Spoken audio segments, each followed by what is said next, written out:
Assalamualaikum warahmatullahi wabarakatuh. Jumpa lagi di channel Belajar Matematika bersama Bu Mut. Video kali ini kita akan belajar tentang kesebangunan dua segitiga, materi kelas 9 ya. Kompetensi dasarnya sebagai berikut.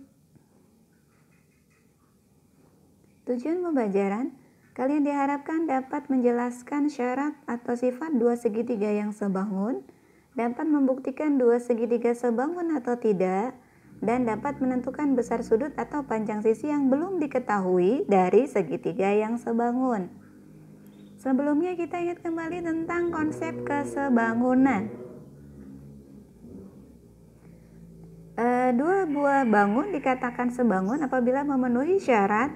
Yang pertama, sudut yang bersesuaian sama besar dan perbandingan sisi yang bersesuaian senilai. Contohnya, segitiga ABC dengan segitiga A aksen, B aksen, C aksen. Kalian perhatikan, sudut A sama dengan A aksen dari tanda ya. B sama dengan B aksen, kemudian C sama dengan C aksen. Jadi syarat pertama terpenuhi. Kemudian perbandingan sisi yang bersesuaian. A aksen dengan B aksen, kemudian B aksen C aksen dengan BC. A aksen C aksen dengan AC. Perbandingannya adalah A. Semuanya sama sehingga segitiga ABC sebangun dengan segitiga A aksen, B aksen, C aksen. Nah, untuk kesebangunan dua segitiga ya, ada syarat dua segitiga dikatakan sebangun. Jadi, kalian cukup membuktikan salah satu dari tiga kondisi berikut. Yang pertama, perbandingan ketiga pasangan sisi yang bersesuaian sama. Kemudian, dua pasang sudut yang bersesuaian sama besar, otomatis ya sudut yang ketiga juga sama. Kemudian yang ketiga, perbandingan dua pasang sisi yang bersesuaian sama dan sudut yang diapitnya sama besar. Jadi kalian cukup membuktikan salah satu dari tiga kondisi tersebut. Yuk kita coba membuktikan dua segitiga sebangun. Nah, misalkan seperti gambar, buktikan bahwa segitiga ABC sebangun dengan segitiga ADE. Ingat untuk menyebutkan posisi titiknya yang bersesuaian ya.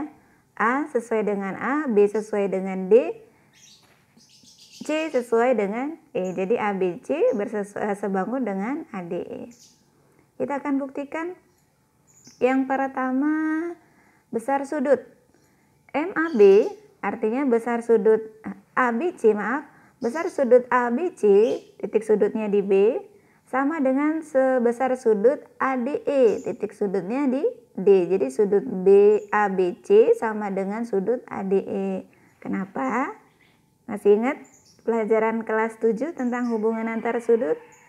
Ya, di situ terlihat bahwa BC sejajar dengan DE. Sehingga ABC sehadap dengan segitiga sudut ADE. Ingat, sudut sehadap besarnya sama.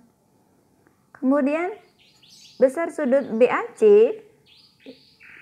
sama dengan sudut segitiga DAE. Kenapa? Karena berhimpit. Kemudian karena dua kondisi itu sudah terpenuhi, maka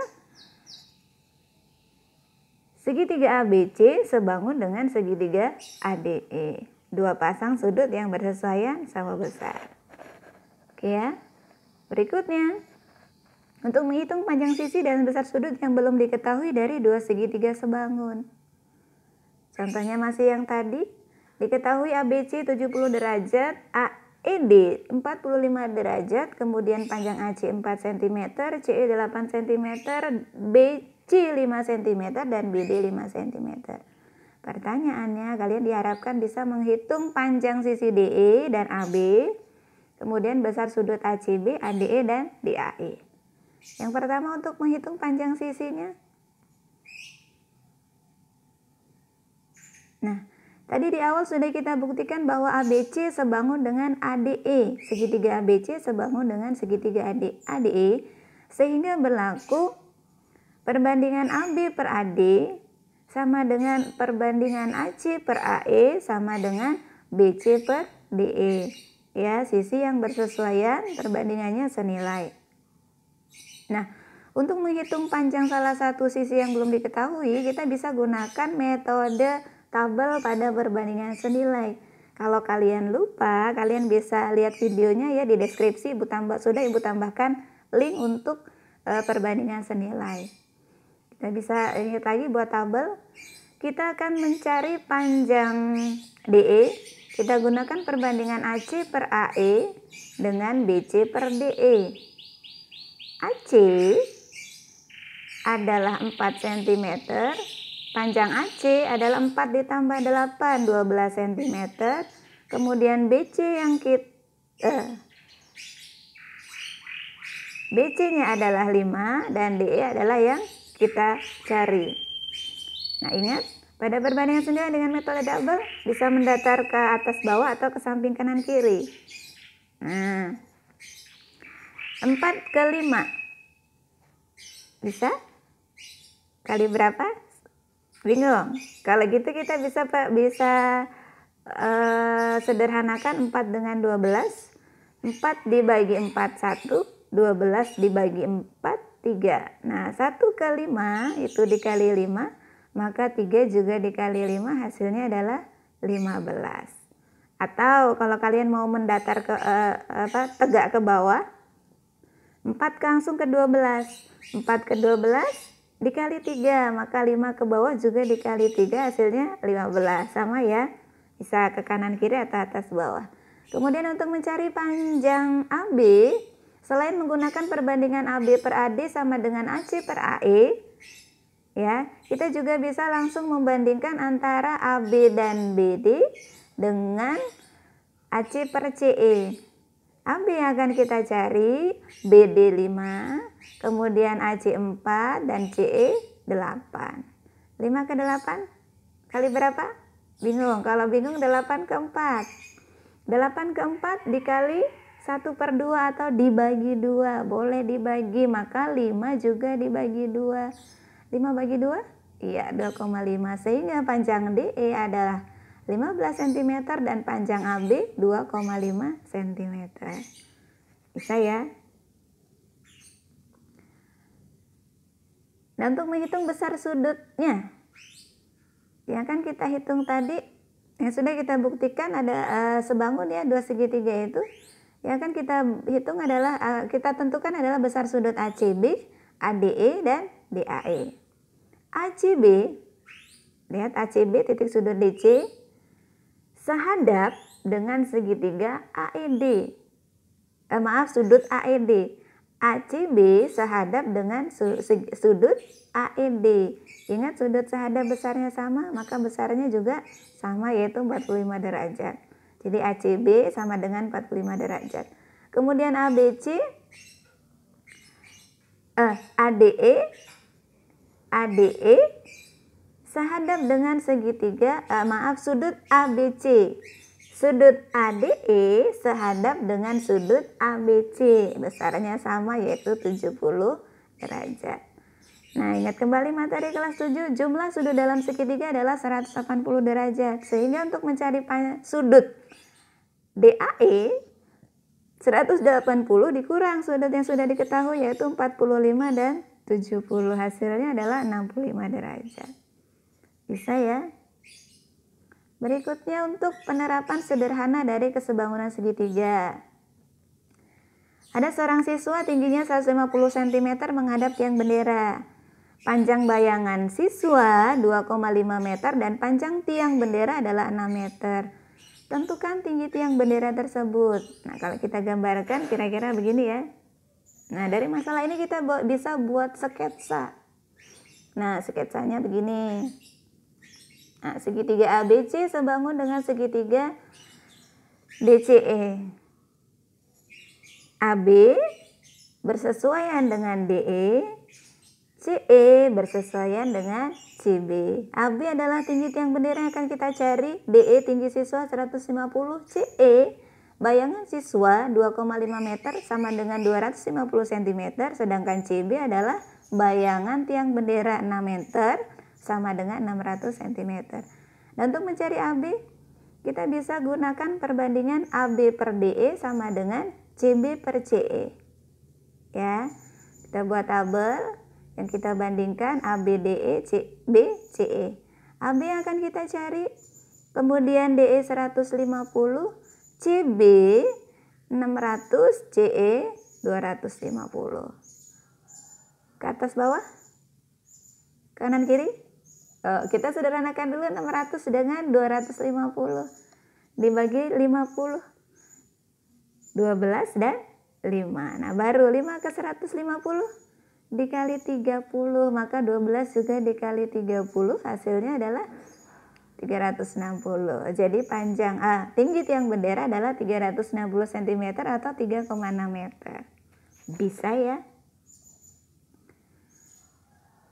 Nah, sekarang penggunaannya dalam bangun. Kalau tadi segitiganya langsung berbentuk segitiga yang sebangun, sekarang dalam bentuk apa ini? Bangun apa?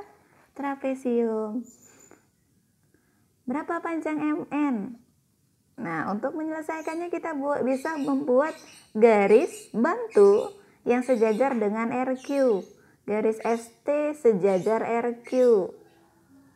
Nah, karena ST sejajar RQ, maka kita berpotongan dulu ya. M yang di MN itu berpotongan di U. Oke. Karena ST sejajar dengan RQ, maka UN panjangnya sama dengan SR, TQ panjangnya juga sama dengan SR, yaitu 12 cm, sehingga panjang PT adalah 8 cm. Nah, untuk menghitung panjang MN, kita harus mencari panjang MU. Perhatikan bahwa segitiga SMU sebangun dengan segitiga SPT. Perbandingannya bisa yang sesuai. SM per SP sama dengan MU per PT. SM kecil, SP besar. MU kecil, PT besar. Oke, kita buat tabelnya. SM 5, kemudian SP 5 tambah 3 adalah 8. MU yang akan kita cari ke PT-nya adalah 8. Yang sudah ada pasangannya 5 dengan 8, 8 dengan 8. Yang lebih mudah adalah 8 dengan 8. 8 ke 8 dikali 1, maka 5 juga dikali 1, 5. Sehingga panjang MN 5 ditambah 12 sama dengan 17 cm. Bisa ya? Nah, khusus untuk segitiga siku-siku. Ini ada kesebangunan khusus dalam segitiga siku-siku. Perhatikan gambar. Segitiga ABC, siku-siku di A. Kemudian terbagi menjadi 2 berdasarkan garis AD. Nah, kalian bisa perhatikan segitiga ABC sebangun dengan segitiga DBA. Karena sebangun, sisi yang bersesuaian AB pada segitiga ABD bersesuaian dengan BC pada segitiga ABC. Nah, BD pada segitiga ABD bersesuaian dengan sisi AB pada segitiga ABC. Sehingga kalau kita kalikan silang, kita peroleh AB kali AB sama dengan BD kali BC. Sama dengan AB kuadrat, ya, senilai sesuai dengan AB kuadrat sama dengan BD kali BC. Ingat, jangan hafalkan hurufnya, tapi hafalkan letaknya. Pahami letaknya. Lihat, AB kuadrat, nah dari B ke atas ke sisi selanjutnya, AB kuadrat sama dengan BD pendek kali sisi panjang, BC. Ya, nah dengan cara yang sama kalian bisa juga peroleh AC kuadrat, AC sama dengan sisi pendek di depannya, CD kali CB. Oke. AD kuadrat sama dengan sisi pendek di depannya DC dikali DB. Oke, bisa ya? Jangan hafalkan hurufnya, tapi pahami letaknya. Kita coba. Nah, letak hurufnya berbeda, A dengan B tertukar. Berapa panjang sisi AB, BA, BC, dan BD? Nah, kita ingat tadi yang pertama, BA kuadrat. Dari A sisinya sama dengan AD kali AC. Ya, BA kuadrat sama dengan AD kali AC. AD-nya 32, AC-nya 32 ditambah 18 ada 50. Kita kalikan hasilnya adalah 1600. 1600 adalah BA kuadrat. Untuk mendapatkan BA, iya diakarkan. Akar dari 1600 adalah 40 cm. Kemudian untuk sisi BC. BC kuadrat sama dengan sisi di depannya, CD dikali CA. Oke, pinter. BC kuadrat sama dengan CD kali CA. CD-nya 18, CA-nya 50. 18 kali 50, 900. Akar dari 900 adalah 30 cm. Yang terakhir BD. BD berarti BD kuadrat sama dengan sisi pendek DC dikali sisi panjang DA. BD kuadrat sama dengan DC dikali DA. DC-nya 18, DA-nya 32. 18 kali 32 adalah 576. Akar dari 576 adalah 24 cm. Bisa ya? Semoga bisa kalian pahami. Jika belum paham, kalian bisa ulang video ini. Terima kasih sudah menyimak. Jangan lupa like, comment, and share. Bu akhiri, wassalamualaikum warahmatullahi wabarakatuh.